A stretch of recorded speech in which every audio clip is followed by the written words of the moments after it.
ভাইজান ভাইজান, পুরো রমজান চলে গেছে আর আপনার কোথাও কাজ মিলেনি। আর 2 দিন পরে ঈদ, আমি কি নতুন কাপড় পরবো না? আজকে যদি আমাদের বাবা মা বেঁচে থাকতো তাহলে আমাকে অবশ্যই নতুন কাপড় কিনে দিত এতক্ষণে। আরে তামিম, কান্না করো না, আরো 2 দিন বাকি আছে ঈদের। এর ভিতরে আল্লাহ কোনো না কোনো কিছু করবে। দেখি তো এই বাগানে কাজ পাই কিনা। ভাইজান, এই বাগান কি আপনার? হ্যাঁ আমার। তো কি বলবা? এই বাগানের মধ্যে আমাকে কোনো কাজ দিতে পারবেন? আমার টাকার অনেক প্রয়োজন, আমার ছোট ভাইয়ের জন্য ঈদের কাপড় নিতে হবে। আরে ভাই, আগে আমগুলাকে বড় হতে তো দে, তারপর আছে কামে লাগবো। এখন যাও, কামের সময় হলে খবর দিব তোমাকে। ঠিক আছে ভাই।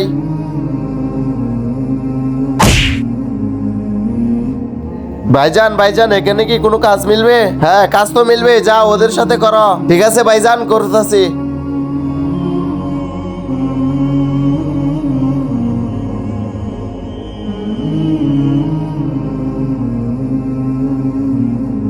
সব কাজ করে ফেলেছি, এখন গিয়ে টাকাটা নিয়ে আসি। ভাইজান, সব কাজ করে ফেলেছি। আচ্ছা, শুক্রিয়া ভাইজান। ভাইজান আসতে অনেক দেরি হচ্ছে, মনে হয় কোনো কাজ পেয়েছে। এখন তো আমি নতুন জামা পরতে পারবো। ভাই, 10 বছরের বাচ্চার কাপড় দেখান। ঠিক আছে। তামিম নতুন কাপড় দেখে অনেক খুশি হয়ে যাবে। আরে, আমার টাকা কোথায় চলে গেছে? মনে হয় আমার টাকা কোথায় পড়ে গেছে।